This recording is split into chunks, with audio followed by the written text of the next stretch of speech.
There was a need for our model. Are you talking about? How about Starwood? You guys know who Starwood is? Yeah.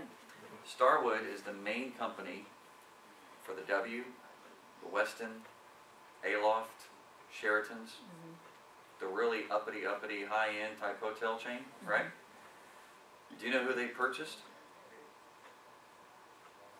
They bought 600 of them, I think 2 years ago, for $2 billion. They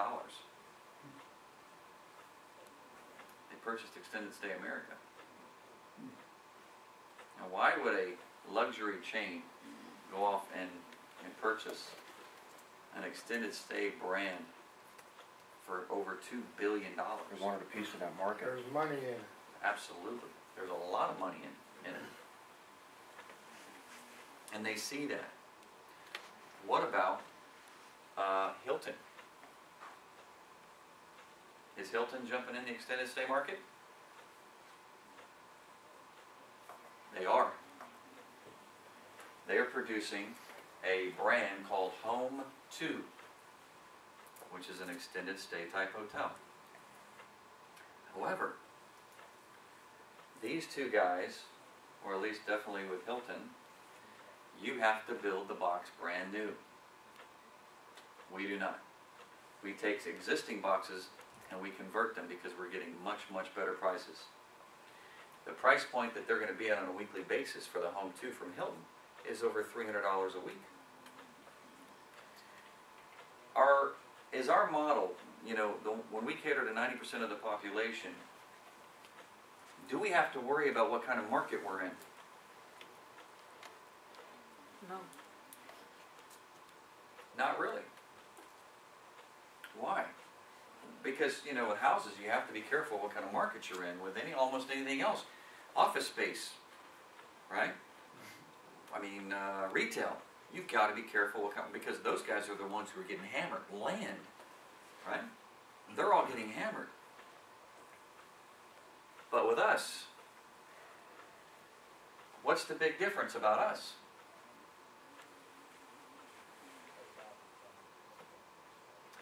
We're going to succeed in either market because we're making money now, right now, in this economy, because our model fits 90% of the population. Gas prices going through the roof. Don't you think that extra $10 or $20 makes a difference to somebody? Sure. Absolutely. Every single penny counts in this economy. That's why they stay with us. But what happens when the economy goes up and goes through the roof? How do you think we're going to do then? Good. We're going to do even better because there's more growth, more construction, more jobs, more people are out and about, right? Now, if you're in a hotel like this,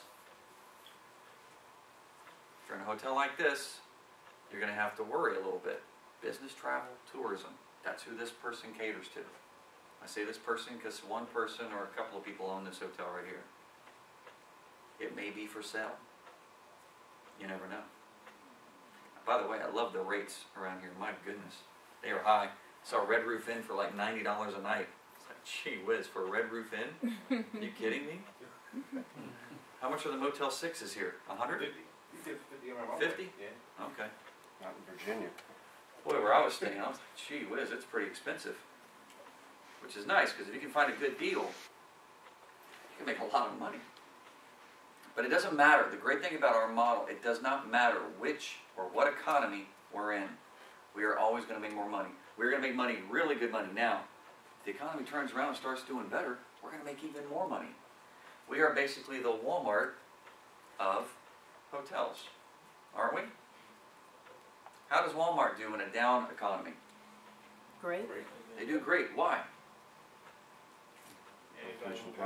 Prices are low. People are scaling back a little bit, right? The people who were shopping at the mall going to Sears and JCPenney are like, hey, I'm going to save that extra 10 or 20 bucks. I don't care what it is. And we're going to go to Walmart and we're going to buy more, get more for less, right? The exact same thing with hotels. How do you consider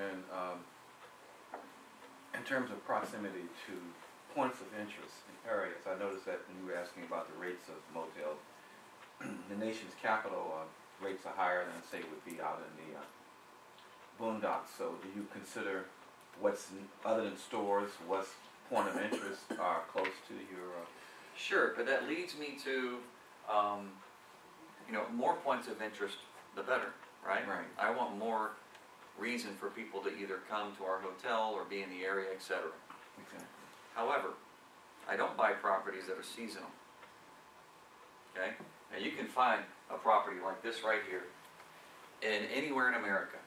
Okay? The problem is, let's just take, for example, I had a property in Fort Collins, Colorado. Not Fort Collins, excuse me, it was West Colorado. What was that town? Gee whiz. It's a big town. Grand Junction. No. Was it Grand Junction? No. Aspen. Not Aspen, I wish. I would have bought it no matter what. Oh, man. Anyway. Durango? No, I'll have to look it up later. So you wouldn't recommend doing like Ocean City or Atlantic City? I guess that's the ocean front. No. You guys remember the movie Jaws? Yes. What happened 4th of July? Do you remember the town hall meeting? I love Jaws. You know? That's a long ago. I can't Come on, tell me. They were begging about need to watch keeping it open and closing it. You can't shut the beaches down Yeah. because that's going to ruin our business for the entire year. remember. Okay, yeah, you're right. Right? We got to have the beaches open. Otherwise, we're all screwed. That's an example of seasonal. That's right. Look at the BP thing. Sorry? The BP thing. BP wiped thing, out yeah. hotels. Well, as a matter of fact, though, what's funny is a lot of the hotels did pretty well because FEMA and everybody else had so many contractors that they got all over the country to fill up all these hotels. There's a little spike there for 3 or 4 months cleaning up the oil. But I don't do seasonal hotels. I had this property in Colorado. For some reason, I can't remember the city, but it's in western Colorado. Could be Grand Junction. I don't know. Anyway, it fit sort of the models on a busy street. It had a good population, over 100,000. But I noticed when I was looking at the revenue numbers, they did great. And I mean, they were hitting $60, $70, $80, $90,000 May, June, July, August. But once October hit, their numbers plummeted. Okay, and their numbers went down, and by December and January, they were in the teens. 15,000 for the month. Now you can barely make payroll off of $15,000 a month. So, and that was for a good 4 to 5 month stretch. I don't want to buy properties that are seasonal. I want consistency. Now obviously there's going to be properties all over the country that do better in the summer than what they do in the winter, all except in Arizona. In Arizona you're going to see the direct opposite. In the summertime it's dead because it's 120 degrees. But in the wintertime, man, properties do really, really well because everybody goes to Arizona in the summer or in the winter. So that's the nice thing I love about motels too. You get to see the historicals.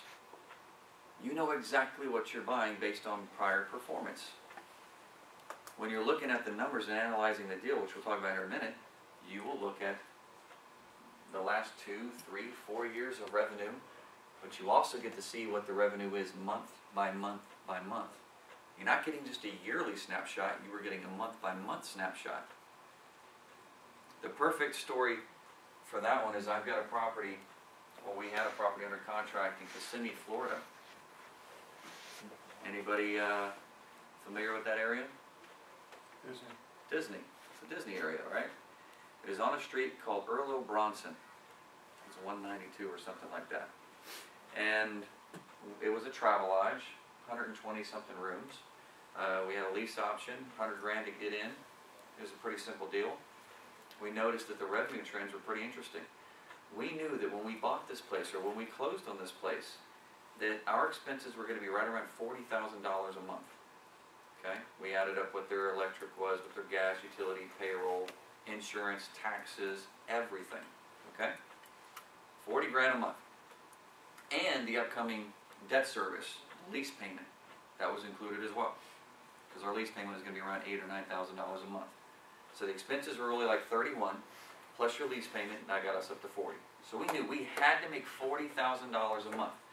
Now we noticed some things about the property. It sat on like a 6-lane road, extremely busy, maybe even 8. It's crazy, extremely busy road. at a traffic light. We noticed all the things, bad signage and everything. Noticed all the things that this guy was doing wrong. And the color of the property, I think it was a baby poop type color. I've had 3 kids, so I'm very familiar with baby poop. So, the color was disgusting. And so we decided, you know, hey, let's go ahead and put our offer in, etc. The neat thing about this deal is when we got the month-by-month P&Ls, you get to see what your rock bottom days are, or months are, and what your decent months are. In the summertime, how do you think that property did? June, July, August. Good. Great. Knocked it out of the park, I mean about $90,000 a month. What happened in September? Kids are back in On school. Back to school. This went with the Disney flow. Back to school in September, boom, tanked. Now it tanked down to 40 grand. So it went from a $80,000 or $90,000 a month down to 40,000. And then it did it again, or we probably had about 45 in October. November was okay, and then December we had a little bit of a spike up into the 60s. And then January, it would kind of tank a little bit, back down in the 40s or 50s. February 40s and 50s, and in March, what happened? Spring break. Spring break. And we had a nice explosion. That was the biggest month. They had about 120 grand that month, Wow. just in 1 month. Now if you keep your expenses at 40 and you have a $120,000 month, that's pretty nice, right? So they won't be at 40, they'll go up about 10 grand because of the, what? Remember guys? Occupancy. Well, cleaning rooms and all. Maintenance. Housekeeping and gas, electric, and water. So you have more people in your hotel, your expenses are going to go up just a tad. Not a lot. I mean, your housekeepers are paid minimum wage. And if they have to clean a few rooms during the month, it's not going to kill you, okay? So, and then March, April was actually pretty decent. May was good, and then we had your, you know, spike in June. So, that was, you know, we don't like to do, that's a property that was sort of seasonal, but I knew that if I looked, because of the prior months in revenue, the low was 40 grand, and I knew that if I could keep my expenses below 40, I would do a deal like that. That's fine. It's the ones that worry me, where the revenues are down to 15 and 20 grand for the month, all throughout winter, every single month. Those are the ones that concern me. Because even if I turn it around, I'm going to probably help it out a little bit, or maybe a lot, but man, I just don't want to take that chance. And you have the opportunity to look ahead, or at least be able to see, because of prior months, historically, what this property has done. You get to make that decision, that judgment call. Alright? So, I don't do those. Alright, let's see.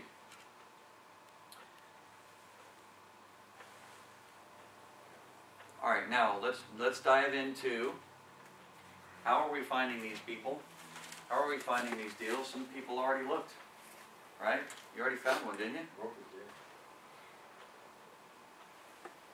So, hard money lenders, private lenders, they're out there. Not as many as what there were before. But it's really the brokers who are going to get you some deals. It's really going to be the banks. We've got a lot of brokers. I mean, I've got tons of brokers. I know almost all the hotel brokers. But you need to look at banks. What kind of banks?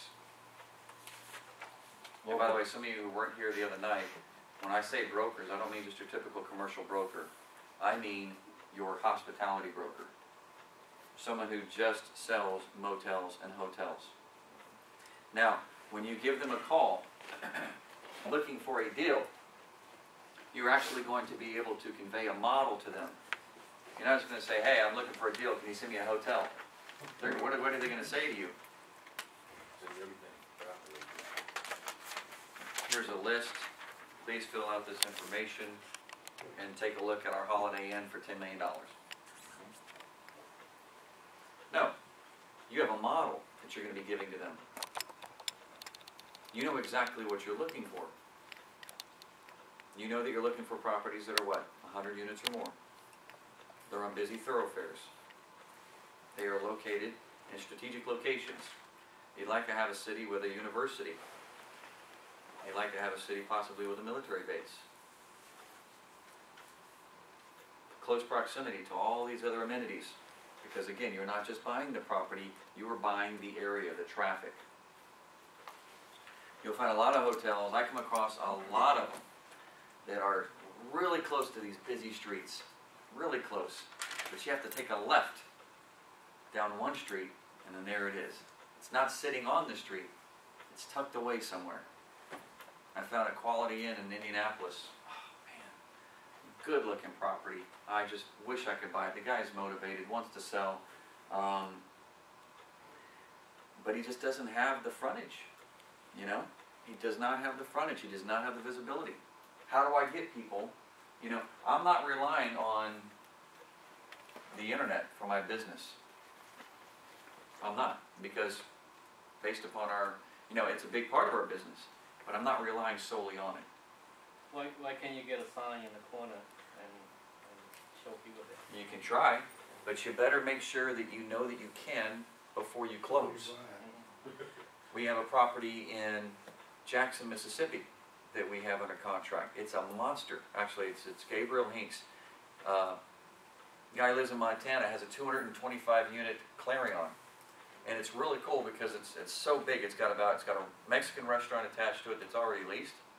He's got, I don't know, at least 10,000 square feet of banquet room space to rent out. It's set up in 3 different buildings. A main building, 6 stories high, which could be for all your dailies, and then it's got the 2 exterior buildings as well for all your extended stay guests. Perfect setup. The problem is, you know, you've got the it sits on a highway. Now, I don't mind highway properties as long as it's on the highway and you can see the sign and everything that you want to do to bring people in. Okay? So this property, we have to make sure that in our due diligence period, you can get the property under contract, but make sure that under your due diligence period, which usually is about 30 days, you want to verify that you can erect a 30-foot sign, you know, so that when people are driving by, they already see the building. But having a sign on top of it with some